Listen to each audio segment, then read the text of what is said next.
Leslie, it's so lovely to see you in the gallery, and it makes me reflect upon the fact that we've known each other now for the best part of 2 decades. Is it coming on for 2 decades? I think so. When did we first meet, Leslie? We first met when I was living in Melton Constable, and what happened? A painting which I'd given to a dealer to try and sell. That was right. Was then passed on to you, and I think you got in touch with me. Yes. About it, and I said, I've got a few paintings up here, and hopefully I said perhaps, you might possibly be interested in them. And then I think you came to see me. I remember very vividly. That was the first introduction. Yes. I think you were just in the throes of moving house, and with mooring, and the collection of your work was still largely there, and it really bowled me over what I saw, although it was a very brief introduction to it. And the fact that you had been working consistently for, well, since the 40s, really. Yes. And yes. I was particularly interested in that period of work for a whole manner of different reasons. And it was a very exciting opportunity to learn from you directly a lot of ideas and thoughts about the post-war British art movement, which since that time, of course, has gone on from strength to strength. The new and growing interest in artists from your generation, and the appreciation by a wider public that you were saying things which were innovative and new, and sometimes it takes a little time for the world to catch up, but I think we are catching up. I think the rest of us are seeing now with clear vision what you were expressing. And so it's a real pleasure to have you to ourselves in the gallery, and to reflect upon some of the work that we've been handling with you over the last few years. And of course our first exhibition began with a survey of your work from the very earliest pictures from the early 40s. And perhaps we might begin our discussion by looking at one of those paintings, Leslie. In a sense, this is where it began for you, isn't it? It was 1945. I was in the Air Force, and I was actually CO then of a very small radar station near Haifa. And we had absolutely nothing to do because the war had gone to Italy and there was nothing for us to do at all. That's where I started painting, because partly because I was bored and had nothing to do, and I thought I've got to find something, and partly because painting was always something which I'd wanted to do, and I'd never had the sort of urge or possibility. And I bought in Alexandria on the way here, because this is Palestine, some very primitive paintbrushes and some paints, and I knew sort of a little bit about supports, and we had plenty of airmen's kit bags and things lying about in the Air Force, and bits of plywood and glue and things like that. So I glued pieces of airmen's kit bags onto plywood, and I diluted the glue and painted that on, and then I painted on that support, which seemed to work quite well. Now this actually is on the way from Haifa back to Cairo, when we were told one day that to abandon the station and pack it in. And since we were a mobile station, everything could be sort of packed into transport that we had, sort of large lorries and stuff, and we drove across the Sinai Desert and eventually to a transit camp, which was, this actually is in Egypt. And that's in, transit camp was all tents. Most of the camps in Egypt in those days were tents. And that was my table, which has various things. The solar illumination actually is this hurricane lamp, and there's a bottle there with the paraffin and various things. It's my shaving brush and the toilet things. There are tins of cigarettes piled up on the back. We used to get these free, and some books on the right, my uniform hanging up at the back of the tent. And shortly after this, again, I was sort of posted on, as one was, to Port Said. And that's where I actually painted that portrait of Ian Nifton, if you remember from the last exhibition. Yes. That was a rather amazing story, and the gallery was approached by the daughter of a comrade of Leslie's called Ian Nifton, who was with him at this time, and I think you described him as your backman, Leslie. No, he wasn't. He was actually the clerk. He was the clerk. He was a corporal, and he was a corporal clerk. And the two of us had our sort of headquarters, if you like. It was called the orderly room, but our orderly room was certainly not anything like that. Disorderly. It was a tent. And we had two tables. I had a table facing the door, and he had a table beside me and with a typewriter on it, and he did the correspondence. He was the clerk, and he was great. And we sort of ran the station together, really. And he was quite often telling me off. Various Egyptians would come in, they were crafty as monkeys, and they would try and get something, and I would negotiate with them, and then they'd go out, and he would look at me and shake his head and say, "You shouldn't have said that." And it was all a bit like that. It was great fun. So am I correct in saying this would have been one of the very earliest attempts at painting you ever did? It's probably number 3 or something like that. Number 3 of the lot, yes, from the very earliest. Very earliest of all, I've got it home. It's a landscape. The second very earliest was the self-portrait, which we sold to Terry Jones. Yes, yes.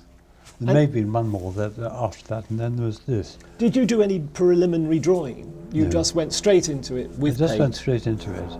And the light was very dim because, you've only got an oil lamp there. What's interesting is to look at the back of it, and you're right, it's 44 scrubbed out 45. Yes, yes, it's 45 then. And Leslie has annotated it here, painted in tent at RAF Transit Camp at Heliopolis, near Cairo, early in 1945. Yes. By F/O, that is field officer. Flying officer. Flying officer, I beg flying your pardon. officer. Flying officer, Leslie Marr, during handing over of Mobile radar station, number 833. Yes, that's right. Under there. We were Air Ministry Experimental Station, 833. Yes. I was supposed to go into the family business, which was all to do with engineering and shipbuilding in the northeast. The family actually controlled 2 shipyards and engineering works and a dry dock and various things, all in Sunderland on the River Wear. And my father was dead, but my uncle, who'd taken charge of the family, I remember, came to saw my mother and said, rather pompously, "Well, there'll be a place for the boy, I suppose, in the works," as they called it. But he'll have to get a degree. Uncle had not got a degree, of course, but he felt that if I had a degree, that was sort of some excuse, I suppose, for employing me. Well, that's what I knew I was destined for, and I sort of accepted. I want to be an artist, I suppose, whatever that might be. Do you think the army was actually partly responsible for this, because it had given you, it had broadened your your outlook. It had broadened your experiences. You'd gone to the Middle East. You'd gone to Egypt. Yes, I do. It had changed you. It had changed me, and it had sort of totally broadened horizons, as you say. And because my upbringing was extremely narrow, because my father died when I was 9, and my mother, from that point in time, sort of collapsed, really. Yes. And felt that I was an enormous responsibility that she had to cope with, and was therefore very, very, very strict with me and wouldn't allow me to do this or that or the other or things, and thought that it would be all right my going into the family business, because there I'd still be and she could keep an eye on me, I suppose. And I was saved by the war, I could say.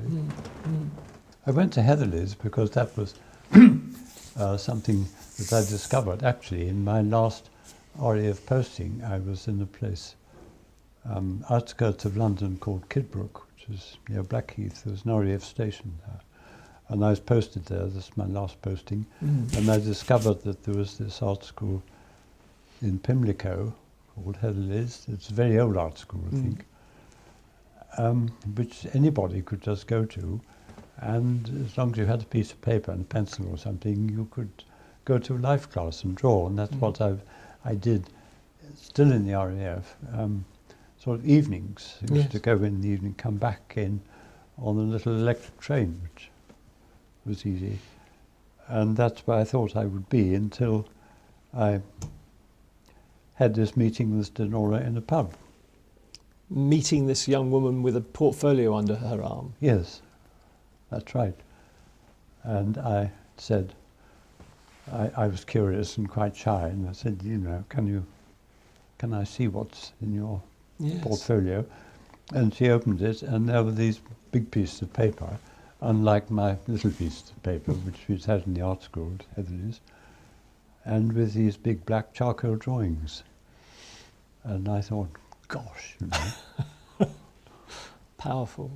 And I started thinking again about Heatherley's, and then she took me to meet Bomberg once in his little flat in Queensgate Mews, and I saw these great big paintings on the wall, which I didn't understand, but I thought, you know, this is something very special. Rather than the delicate, demure, traditional approach that Heatherley's would have instilled in you, yes, you were seeking something much more powerful, much more, perhaps more, rather than looking in towards England, looking out towards the wider Europe and the influences, the artistic influences of wider Europe. Yes, I think so. The expressive quality. Yes, because Heatherley's was academic and pretty narrow. Really. Yes. In fact, the teacher was Ian McNabb, who's the name which crops up occasionally, and he was teaching there. But the teaching really just consisted, I think, of what has been called correcting drawings. It's something that they did in the academy school. You know, people used to draw from life, draw a sort of static pose, went on for a week, and then the teacher would come round and say, no, look at that arm, it's not quite right, and look at this leg, and isn't the head a bit too small, and things like that. And that's all. So really get your drawing perfect.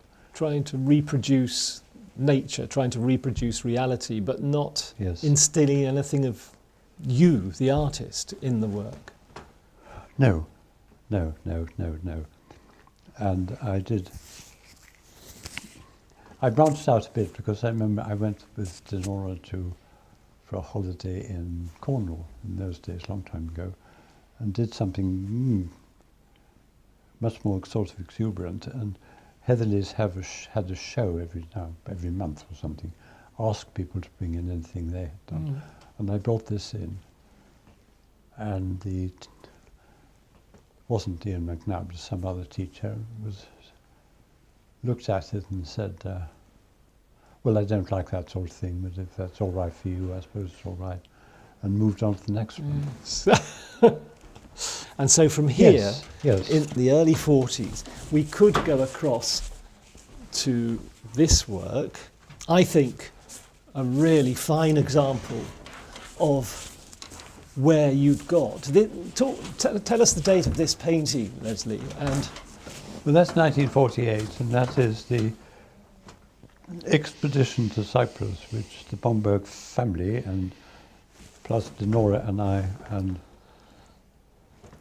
Juliet, made. And this is Centenarian Castle, which is north of Cyprus and was close because we went to Cyprus and we found a place to live in the north.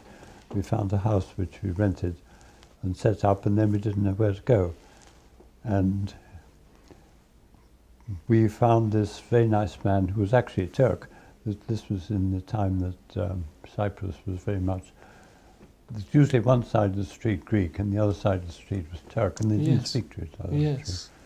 We found this nice Turk who had a taxi, and he used to take us to various places, and I think we talked to him and said, you know, where might we go, which is really interesting. He said, well, Hilarion. And he took us to Hilarion. We took one look at it and said, ooh, you know, that'd be wonderful. Wow. And we brought the tents with us, so we arranged that we would go and live there in our tents. This is you with Denora. Yes. And Bomberg and his wife. Lillian. And 2 children. Yes. That is Juliet, who was Denora's. Yes. And Diana, who was David's daughter. So it was 6 of us, and we went and camped there for a fortnight, I suppose. Bomberg did a lot of work there, of course, and a lot of work which is well known, I think, and well illustrated. It is, yes. That was I think my best one. And actually, while I was doing it, he came and looked over my shoulder. He did say at the beginning of our trip, he said, I'm not going to come and teach you, because I should be far too busy with my own things, and you've just got to get on with it. And we did occasionally sort of talk to him and discuss and say, what about this or what about that? On this occasion, he stood behind me for a bit, and then he came up and said, don't lose the structure. And he scraped a bit with his fingernail, and there's still some scraping. Yes, I can see that. Here and on there. Yes. And a little bit on the other side. And those are scrapings which he made with his fingernail. He didn't lift a brush to it. No. There's no Bomberg brushwork in that. Absolutely none. All he did was that, and said, don't lose the structure. And he said something about use a bit more varnish. Well, that was bad advice, because it was bad varnish which he used, and he was actually very bad with his materials, but that's something else.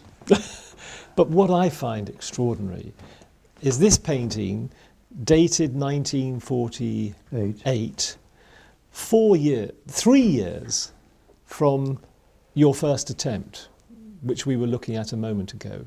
So in 3 years, you'd moved from absolutely the starting blocks, so to speak, which were pretty extraordinary for someone who'd never actually handled a brush or paint before, but nevertheless had a form of simplicity to them, to this highly complex, highly developed, remarkably powerful work. I mean, in such a short space of time. That's what I find incredible. Yes.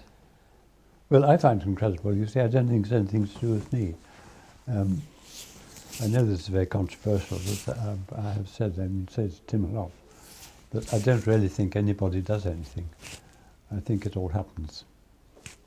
I don't think we have wills, although apparently we do. We apparently take decisions and say, this is the direction I'm going in now. I'm going to be or I'm going to do. But I think all this is happening, all these things that come into one is just happening, and this happens, and I don't really take responsibility for it. I do understand. No. I do see the philosophy behind what you're saying, which is fascinating. But nevertheless, I find it remarkable that from nowhere, in 3 years, you were able to paint as fluently and as powerfully as this. It's as though your voice was there all along. Well, and yes, in this particular time, only quite occasionally, because this would happen, but nothing else probably for a long time, and then yes. something else would happen, and every now and again something happens. Yes, yes. And it's like that now, except the time scales, I suppose, are different. But I've really surprised myself, I suppose, this sort of August, September, by producing 8 new paintings, which is more than I very often have been producing in a year. Yes. In this sort of time, but it just happened. It happens and it stops. But I'm not alone here, because Soutine was like this, exactly. Yes. Soutine said he had to wait for the miracle to happen. That's how he put it. And said while he was waiting, absolutely nothing happened. And he used to take hotel rooms and sleep during the day, just to get the days over. And then when something happened, to say the miracle did happen, he would work frantically and frenetically for a period of time. And then bang, it would stop, and yes. he'd be back sleeping in hotel rooms. Yes. And he dislocated his thumb once when he was painting, which is something which I think is remarkable. How do you do that with a paintbrush handle? Would it be correct in saying that you're most comfortable with painting the landscape? Is that, although you're not really painting what you see, it's just a vehicle for expressing something else. Is that how I think it is. I think I do have a sort of special feeling, I think, about landscape. And I have... What I'm actually trying to do, well, I've never been quite certain what I'm trying to do, and I was trying to think about this the other day. What I have been trying to do is to show a bit more than one sees when one just looks, because I think there is quite a lot more that we don't see. I think that there's a sort of Buddhist idea about this. Well, Buddhists say that if one is what they call enlightened, one sees the world as it really is for the first time.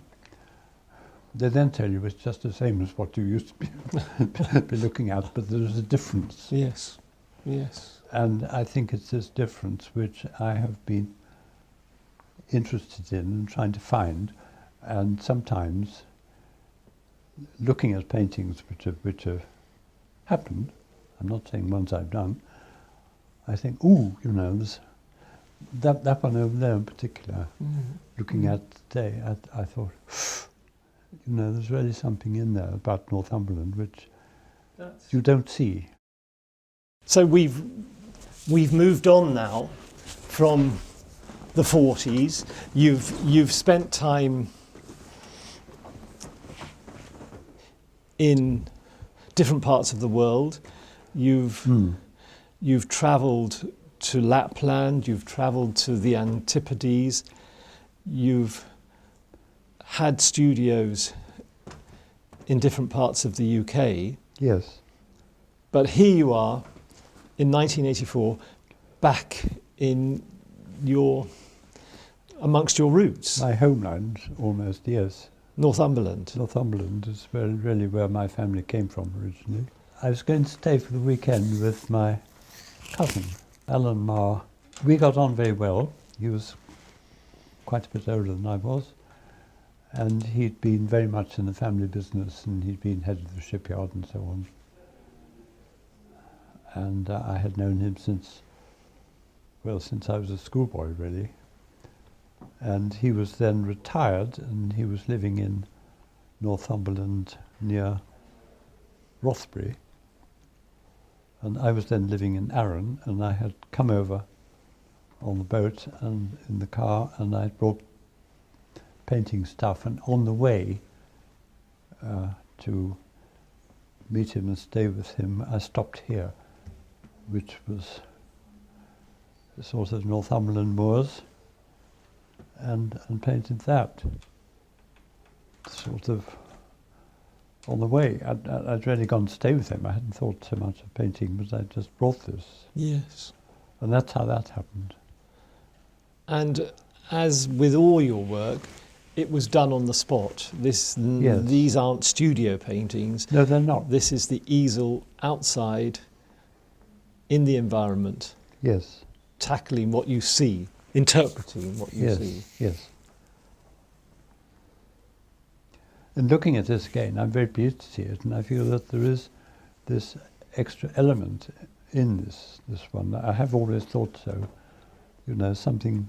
It's more of a feeling, I suppose. Mm. Really. I think it's interesting, this sort of feeling in landscapes. There's a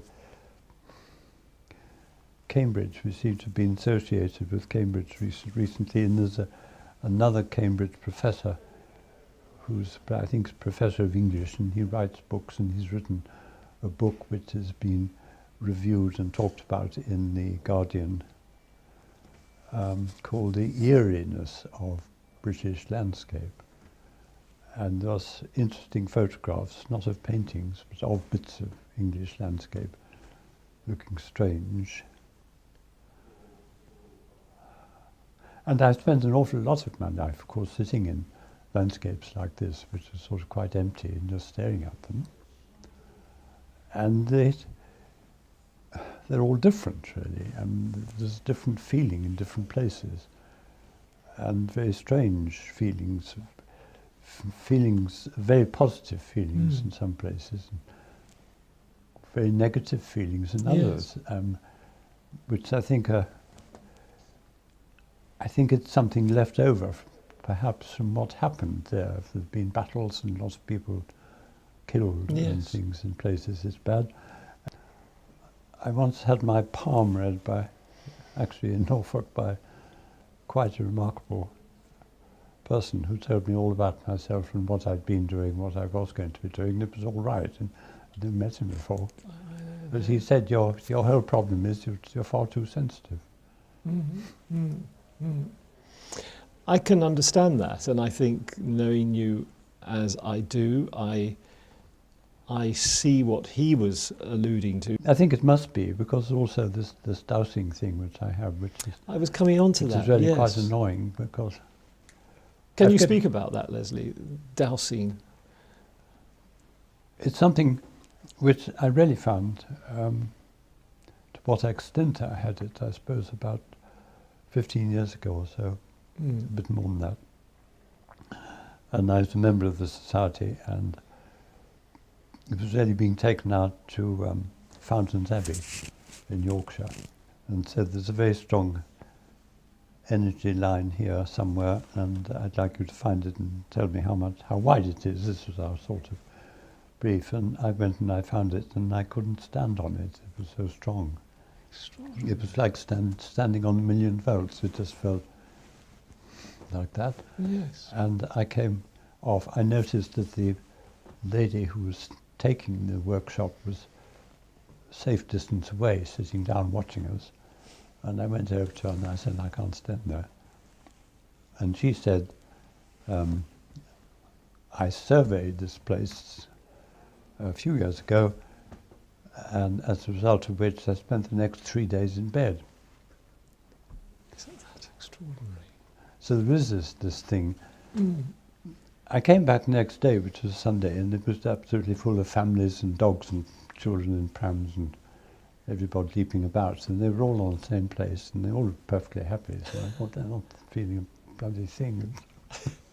I love that idea that you have of bringing these two together. You know, the fact that there are people, and I think it has to be recognised, that have facilities that other people don't have. I mean, that's part of the richness of life, yes, the pattern of life. We're all different. And that is a facility. Yes. And you have that on the one hand, And on the other, you obviously have the facility to paint and to express yourself through the medium of oil paint. And it's, when you think about it, to bring those two together makes complete sense, because they actually are one and the same thing in some ways. And that brings me to another interesting area that we've shared together, and that's the fact that you are represented in a collection of British self-portraits, which has now become quite a well-known and recognised collection that was put together in the 50s and 60s by a rather remarkable woman called Ruth Borchardt. And she described, and she approached artists at that time, like yourself, who were young, establishing their careers. And she simply approached those that she felt the strongest connection to their work. Mm. And she would describe it as dowsing for talent. Mm. And perhaps that is another example of this facility. She perhaps didn't recognise it in the way that you've expressed it, but perhaps it's the same sort of facility. But she could see it. She actually did douse, didn't she? She did also douse as well. I mean, what she did basically was to sort of wave the pendulum up and down and say, if the pendulum goes up and down, it's okay, and if it goes round and round, no. Yes. But looking at it from the philosophical way that you have described. Yes. I think that's very interesting. But I positively gave up dowsing years ago, because I got very interested in it, and I started finding all sorts of things, and I started finding that there were always lines of energy going through churches, and they went from one church to another, and you could connect everything up. And I thought I could go on like this for a long time, and I could produce an amazing map of Norfolk, for example, with absolutely lines just going in all directions of where this energy was. And then I thought two things about that, really. I thought, well, A, it's so what? And B, it's a health hazard, because it does take energy out of you, and you feel exhausted afterwards. Yes, yes. I don't know why, but subjecting oneself to this energy and standing on it sort of sucks something out of you, I think. Yes. And I've heard other people say exactly the same thing.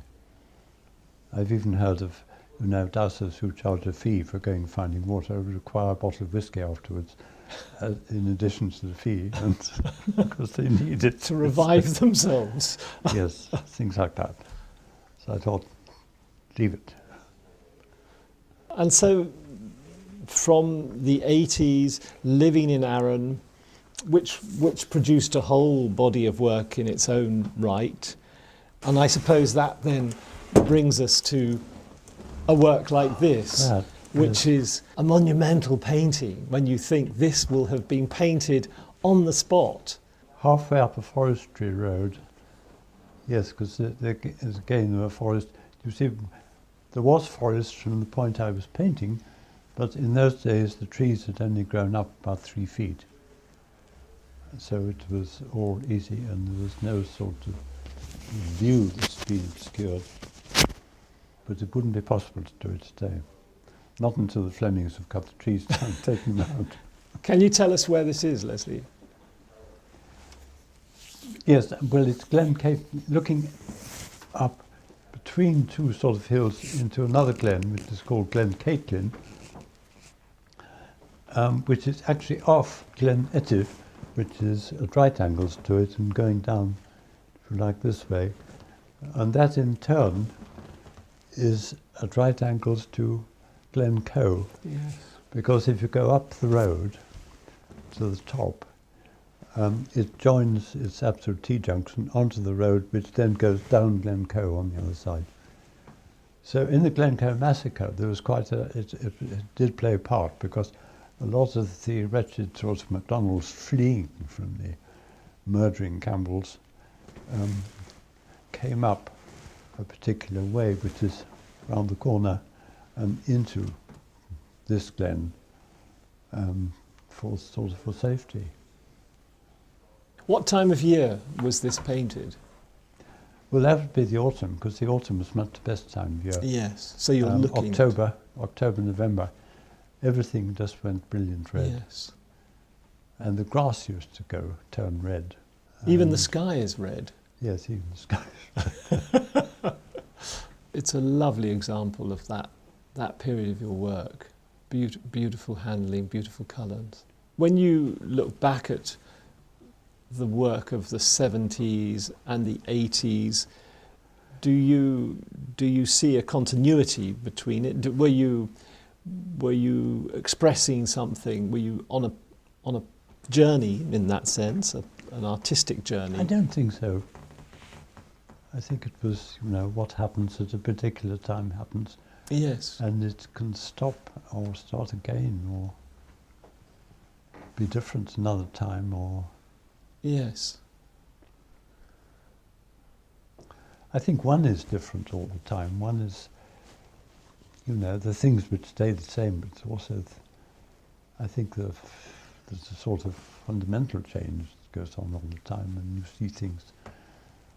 I think I see things slowly, differently, as time goes on. When you look at this painting today, do you feel satisfied with what you achieved on that occasion? Well, it's a funny feeling. It's almost like looking at something somebody else has done and thinking, oh, look at that. Yes. I don't feel it as a sort of personal thing, which has a great deal to do with me, but I can almost look at it in a sort of abstract way. Yes. And stand back from the whole thing. And things one used to see as views have gone. Well, this is, after all, the best part of 40 years ago, when you painted this work, yes. which for many people is a lifetime. Not many painters produce work for more than that period of time. And it's is interesting to have a conversation with you about, is to be able to see your work over the decades. And we've alluded to this in the exhibitions we've had. I think we called the one 6 Decades of Painting. And I think this is also is a remarkable achievement, to see an artist's output remain so consistent over that period of time. Do you think Scotland is where your heart lies in terms of the landscape, the strength of the landscape, the ruggedness of what you're seeing? I know you've painted in Spain, for example, of course. I think it's one of the places. I love wild places, and I love places where there's very, very sparse sort of inhabitation. Yes. And, about landscape being mysterious, exciting, positive. I think the places I've experienced this most have been wild places. So they're hardly